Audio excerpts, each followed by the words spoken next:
오늘도 우리의 몸과 마음과 생각, 우리의 존재를 강건하게 붙들어 주시기를 간구합니다. 그래서 오늘도 우리의 인생이 하나님의 선한 뜻을 이루어가는 도구로 온전히 쓰여지기를 또한 사모합니다. 주의 영이 오늘도 우리 안에 임하시어 우리의 마음과 생각과 우리 존재를 다스리시며 이 하루 주어진 한정된 시간 안에 하늘의 영원한 뜻을 담아 살아내는 복된 자로 오늘도 살아가게 하옵소서. 주 예수 그리스도 이름으로 간절히 기도합니다. 아멘. 오늘 우리에게 주시는 기록된 하나님 말씀 열왕기하 3장 1절에서 12절 말씀입니다. 3장은 북이스라엘 왕국의 왕인 여호람의 통치가 시작이 되자 반란을 일으켰던 모압을 처단하기 위해 동맹국가였던 남유다, 에돔과 함께 전쟁을 일으키는 내용을 담고 있습니다. 7일 동안 행군하는 동안 물 부족으로 인해 위기에 빠진 상황 속에 함께하였던 여호사밧이 하나님의 선지자에게 물을 것을 제안하는 내용이 오늘 본문에 기록이 됩니다. 본문의 주체가 되는 왕은 북이스라엘 여호람입니다. 그의 가족력을 보면 그의 아버지는 북이스라엘에서 가장 악한 왕이었던 아합, 그의 어머니는 이세벨로 시돈 왕 엣바알의 딸로 아합과 이세벨이 결혼함으로 북이스라엘의 바알 숭배 신앙이 들어와 자리를 잡았습니다. 재미있는 부분은 이렇게 아합과 이세벨이라는 최고의 조합 속에 타락했던 북이스라엘의 경제적 상황은 아주 풍요로웠다라는 사실입니다. 정치적으로 안정을 얻었고 건축 사업이 활력을 띠었고 비옥한 땅과 기후로 인해 농업이 발전합니다. 이게 참 재밌는 부분이죠. 하나님과의 관계가 최악임에도 불구하고 성경은 그들의 상태가 번영하는 상태임을 보여준다는 겁니다. 이 대목에서 우리는 생각할 수 있습니다. 번영이라는 것이 반드시 하나님이 주시는 복된 상태는 아니겠구나. 하나님과의 관계가 어긋남에도 잘 나가고 잘 되고 잘 살고 한다는 것이죠. 그것이 하나님과의 관계의 상태를 보여주는 지표가 될 수는 없습니다. 오히려 이런 생각이 듭니다. 하나님과 저렇게 어긋났음에도 잘 나가고 잘 되고 잘 살아간다는 것이 얼마나 인생의 저주일까? 그런 인생처럼 불쌍한 존재가 어디에 있을까 하는 생각이 듭니다. 자, 그렇게 부강하던 나라가 이제 아들인 여호람에게 맡겨졌습니다. 그의 상태에 대해 말씀은 이렇게 묘사합니다. 2절 3절입니다. 그가 여호와 보시기에 악을 행하였으나 그의 부모와 같이 하지는 아니하였으니 이는 그가 그의 아버지가 만든 바알의 주상을 없이 하였습니다. 그러나 그가 느밧의 아들 여로보암이 이스라엘에게 범하게 한 그 죄를 따라 행하고 떠나지 아니하였더라. 첫 문장이 여호와 보시기에 악을 행하였다. 여호와 보시기에 악을 행하였습니다. 하지만 그들의 부모 아주 사악했던 아합과 이세벨과 같이 따라가지는 아니하였다 라고 묘사합니다. 왜냐? 그의 아버지가 만들었던 바알의 주상을 없앴다라는 것이죠. 그러면서 한 가지 또 다른 이야기를 합니다. 여로보암이 이스라엘에게 범하게 한 그 죄를 따라 행하고 떠나지 아니하였다. 부모처럼은 아니었으나 여전히 여로보암, 여기서 이 여로보암이라는 건 누구냐면 여러분 원래 이스라엘이 첫 번째 왕 사울, 두 번째 다윗, 세 번째 솔로몬 3대까지는 단일된 국가였죠. 단일 국가였는데 솔로몬 이후부터는 남쪽과 북쪽이 반으로 나뉘어집니다. 그때 북쪽에서 시작됐던 북이스라엘의 첫 번째 왕이 누구냐면 바로 오늘 3절에 나오는 여로보암이라는 왕입니다. 이 여로보암이 뭘 했냐? 나라가 나뉘어지고 나니까 이스라엘 백성들이, 자기에게 속한 백성들이 제사를 드리려면 예루살렘 성전으로만 내려가게 돼 있는 거죠. 그러니까 남유다에 속해 있는 예루살렘으로 사람들이 내려가면 안 될 것이라고 생각한 나머지 북쪽에다가 두 군데 베델과 단이라는 두 지역에 금송아지로 하나님을 상징하는 단을 만듭니다. 바로 그걸 통해서 자기 나라, 자기에게 속해 있던 사람들을 붙잡으려고 했던 사건이 바로 그때 발생하거든요. 근데 그게 한번 그렇게 지어지고 나서 여로보암 때부터 오늘 본문에 이르는 아합과 이세벨 그리고 여호람에 이르기까지 그때의 그 흔적이 지워지지 않은 채 그대로 유지가 되었다라는 거죠. 자신의 정치적 생명을 걱정하며 사람들의 인기와 시선을 북이스라엘에 머무르게 하려는 아주 인간적인 계략을 여호람이 펼쳤던 것입니다. 여로보암이 동시에 하나님이라는 존재를 자신들의 눈에 보이는 우상으로 만들어버려 섬기게 했던 엄청난 흔적을 북이스라엘에 남겼던 겁니다. 중요한 것은 이와 같은 첫 단추가 끼워지자 이어지는 모든 왕들은 동일한 틀의 자리에서 벗어나지 못했습니다.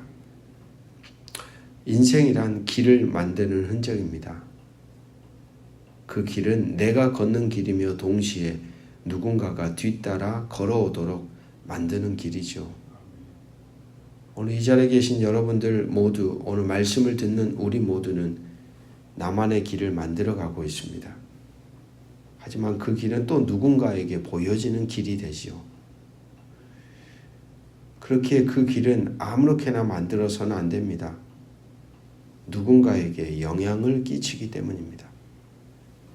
그 길을 만드는 자로서 거룩한 책임이 왕에게도 백성에게도 그리고 오늘 말씀을 읽는 우리 모두에게도 존재한다는 이야기입니다.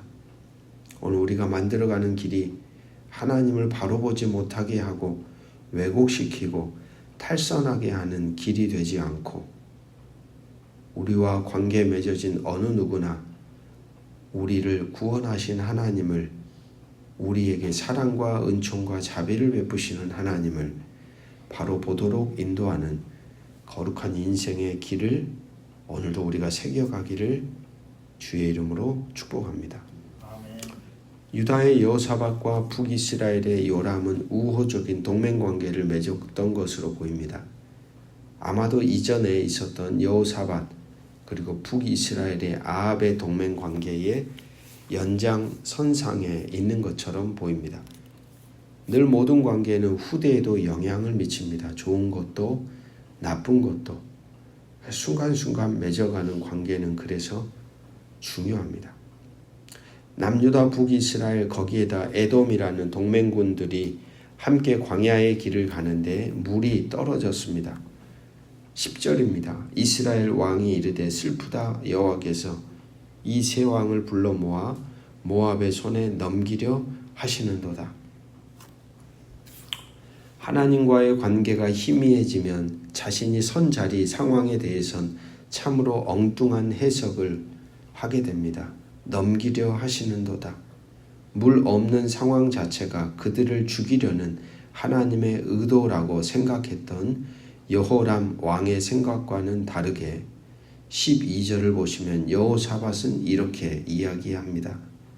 여호사밧이 이르되 여호와의 말씀이 그에게 있도다 하는지라 이에 이스라엘 왕과 여호사밧과 에돔 왕이 그에게로 내려가니라. 여호사밧은 그래도 여호람과 달라 보입니다. 속단하지 않습니다. 현재 직면한 절망적인 상황을 두고 판단하지 않습니다. 그저 그에게 중요한 것은 여호와의 말씀이 있는 이에게 들어보자는 것이죠. 늘 직면한 문제, 상황, 절망, 고난 속에서 대번에 그것을 해석하고 판단하는 사람들이 있습니다. 그러나 어떤 이들은 그렇게 자신이 직면한 문제와 상황, 환경에 대해 하나님의 말씀 안에 이어져서 묻고자 하는 이들이 또한 있습니다. 여러분, 하나님의 통치와 나라, 하나님 다스림 아래에 살아간다는 것은 무엇일까요? 그것은 자신이 선 자리에서 귀를 여는 것이 아닐까요? 하나님의 말씀 안에 서는 것이 아닐까요? 어디에서도 말씀을 통하여 이어지고 연결되고 나라고 하는 존재를 빚어가시고 내가 선 환경과 상황을 다스리고 통치하고 계시고 합력하여 선한 것을 만들어 가시는 하나님을 신뢰하며 그분 안에 서는 것이 아니겠습니까? 적어도 여호사밧의 삶은 거기에 뿌리를 두고 있었던 것처럼 보여집니다. 여러분, 문제가 없는 인생은 없습니다. 문제 있는 인생 속에 어디에 뿌리를 두고 사는가가 중요합니다. 어떤 존재로 걸어가는가, 그것이 가장 중요하죠. 여호사밧의 권면이 꼭 오늘 우리를 향하여 내미는 하나님의 음성처럼 들리지 않으십니까? 여호와의 말씀이 그에게 있도다. 오늘도 하나님의 말씀이 우리에게 있기를, 하나님의 말씀의 음성이 오늘도 우리의 인생의 길이 되기를, 오늘도 그 말씀 안에 저와 여러분이 머무르며 오늘 이 하루를 또한 걸어가기를 주의 이름으로 축복합니다. 기도하겠습니다. 아버지 하나님, 오늘도 우리의 존재가 당신의 말씀 안에 있기를 간절히 소망합니다. 주어진 문제, 상황, 환경, 그 안에서 단번에 판단하고 해석하고 결정 내리는 것이 아니라 주어진 자리에 있는 하나님의 선한 뜻을 묻고 하나님의 마음을 알아가려고 하고 하나님의 통치와 다스림 아래에 서 있음을 인정하며 당신께 나아가려고 하는 마음, 자세, 태도가 오늘도 우리 가운데 있게 하사 우리가 풀어가야 할 인생의 문제가 당신의 말씀 안에서 해석이 되고 그리고 풀어질 수 있는 놀라운 은혜가 우리 가운데 있게 하여 주시옵소서. 아버지, 오늘 현재 우리가 살아가고 있는 삶의 흔적은 누군가에게 인생의 길이 됩니다. 나의 흔적이 내 남편을, 때로는 내 아내를, 때로는 내 자녀를, 때로는 내 일상 속에 맺어진 관계에 연결된 사람들을, 그리고 신앙의 공동체 안에 선 또 다른 누군가를 인도하는 길이 된다는 사실입니다. 오늘 이 엄청난 거룩한 책임을 부여받은 자로 오늘 우리에게 주어진 삶을 하나님의 말씀 안에서 바르게 만들어 갈 수 있도록 성령께서 오늘도 우리를 붙들어 주셔서 내가 살아가는 인생의 흔적이 누군가에게 하나님을 만나게 하고 알아가게 하고 하나님께 이어지는 다리가 되는 거룩한 인생이 되게 하여 주시기를 주 예수 그리스도의 이름으로 간절히 기도합니다. 아멘.